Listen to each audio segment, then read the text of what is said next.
Salut la famille! En ce moment là, je suis à Clermont-Ferrand, je fais un petit tour ici. C'est une ville où j'ai passé énormément de temps et énormément de temps à perdre mon temps. Je regrette tellement ces années à glander ici, à passer des soirées à rien faire. Il n'y a pas grand-chose qui est éternel en fait. Il faut vraiment se responsabiliser. J'aurais tellement kiffé comprendre ça à 16 ans, tu vois. 16 ans, 17 ans. Ah, je vois venir. Oui, mais grâce à ces erreurs, ça fait qui tu es. Je suis pas trop d'accord avec cette vision, vous savez, parce que moi je crois à l'enseignement des maîtres, je crois au dharma, je crois à certains enfants que tu vois, ils ont 13-14 ans, ils sont déjà redressés dans leur colonne. L'enseignement coule en eux et ils perdent pas ce temps-là. Je suis pas trop ok avec ces réflexions occidentales. Je préfère comprendre que je regrette et dire à, non pas à mes aînés, mais je sais pas comment on dit quand c'est pas les aînés, mes plus jeunes, je vais te le dire,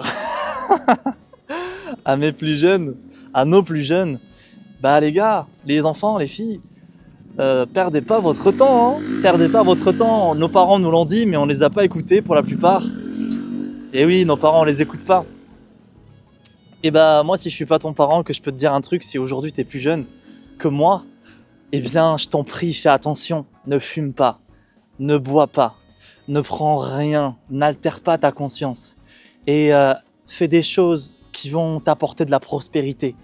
Tout ce que j'ai pris, tout ce que j'ai souhaité qui était artificiel, j'ai tout perdu. Alors que les fruits que j'ai vraiment gardés, c'est les fruits profonds qui m'ont été donnés par la pratique, par l'entraînement, par la méditation, des choses comme ça. Ça, par contre, tout est resté et je suis dans un bonheur durable grâce à ces efforts. Pour le reste, il n'y a rien. C'est des années parties en fumée à essayer de construire un rôle social qui n'est qu'une illusion, qui ne nourrit rien. Vraiment, vraiment. Ce qui nourrit profondément, c'est l'humilité, la sincérité, la profondeur, le respect, la rencontre vraie, pure, l'amour. C'est des choses tellement honorables qu'on ne nous enseigne pas.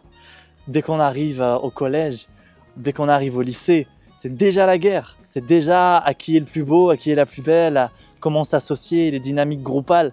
J'ai fait pas mal d'études sur les plans de sociologie. C'est pas le chemin. On est parqués les uns avec les autres sans aucune éducation comportementale sur la manière de relationner avec amour, avec humilité, avec détachement, sans jugement. Je sais pas pour vous, mais moi je me rappelle, là je suis à Clermont, il y a juste au bout de la rue le lycée dans lequel j'étais, pardon pas le lycée, le collège dans lequel j'étais. Je venais d'arriver en France, je parlais pas français. J'ai eu 17 de moyenne en 6e et du coup j'ai été accepté dans ce lycée-là. Ouais, j'avoue, je dis que je parlais pas français, puis après j'ai eu 17 de moyenne. J'avais un père très sévère. Et puis une fois que j'étais dans ce collège, bah, c'était vraiment violent quoi. C'était vraiment très très violent. C'était d'une violence. Au quotidien, les gamins entre eux se déchiraient quoi. Et puis au lycée, d'un coup j'étais le mec populaire au maximum, alors que là-bas j'étais le mec le rejeté de base. Je ne sais pas ce qui s'est passé, j'étais pareil, hein. J'étais juste dans un autre endroit. Mais là aussi c'était pareil, hein, populaire, mais je voyais bien que ça ne me satisfaisait pas, hein. La nourriture relationnelle n'allait pas. J'ai beaucoup de respect pour toutes les personnes que j'ai rencontrées, mais tu vois, c'est une question d'intérêt et de regard. J'avais pas les mêmes intérêts.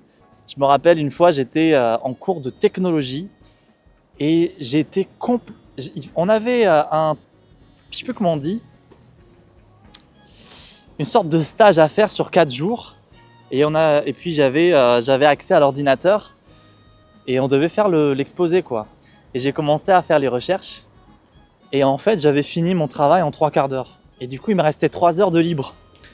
Et là j'ai commencé à faire des recherches sur l'arbre de Séphiroth, sur la Kabbale, sur les trucs comme ça. Je crois que j'avais 16 ans et demi quoi, 17 ans. Et en fait, je traverse, sans que je m'en rende compte, le prof était derrière moi. Il avait mis la main sur mon épaule et d'un coup il me saisit et il me dit dans l'oreille Toi, t'as rien à faire là. Quitte l'école et vis ta vie. Oh. C'est parce qu'il voyait que j'étais en train d'étudier des trucs. Pour lui, c'était des trucs perchés, quoi. L'arbre de Séphiroth, etc., etc. Moi, j'étais déjà en train de faire les résolutions de ma part divine pour la faire descendre.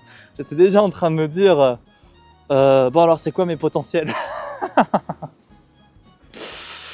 Et voilà, je suis de retour sur la ville de Clermont-Ferrand. Ça me réjouit pas.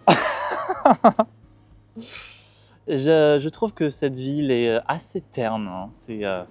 Puis tout est en travaux. Ok, mais bon, ce n'est jamais l'extérieur qui doit affecter mon intérieur. Je suis très très très heureux.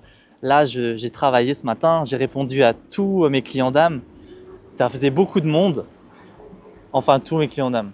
Il reste quand même du travail. On a une belle nouvelle. Mon équipe s'est agrandie de 6 nouvelles personnes, 7 nouvelles personnes.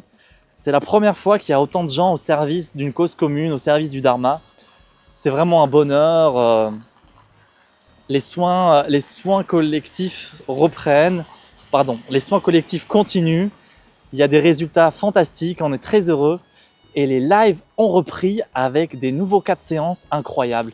Je pense à Sana qui est venue hier, on a énormément appris. Il y a Philippe récemment, il faut qu'on continue les soins. Il y a notre sœur Marjorie qui avait une kératite avec un cas particulier. C'est une irritation théoriquement superficielle de la cornée. Et elle avait une incapacité à voir la lumière du jour. C'était incroyable, donc elle vivait comme, elle le disait elle-même, comme une chauve-souris. Et alors, je lui ai fait un soin, et en 12 minutes, c'est souvent 12, hein, en 12 minutes, plus rien. Et donc elle a pu sortir de chez elle en direct, et elle regardait à travers la fenêtre, sans avoir de brûlure à l'œil. Elle m'a écrit ce matin pour me dire, écoute Ismaël, ma vie a changé complètement grâce à ce soin, gratitude.